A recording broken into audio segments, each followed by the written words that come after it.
Kibr qilishga insonda nima haqqi bor? O'zi kim inson? Bitta zaif maxluq. Hattoki hayvondan ham zaif o'zi aslini qarasangiz. Nimaga? Chunki hayvon tug'ilib, o'rnidan turib enasini emib yurib ketyapti.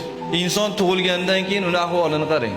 1 yil, 2 yilgacha u to oyoqqa turib yurgungacha ota-ona ezilib ketadi. Ko'tar. Shunaqa zaif inson asli tuproqdan, keyinchalik nutfadan yaratilgan bo'lsa, nimasiga kibr qilishi mumkin? Nimasiga katta ketishi mumkin? Tuproq nima u? Unaqa aziz narsa emas tuproq. Biz oyog'imiz ostida turadigan narsa. Aslimiz tuproqdanmidi?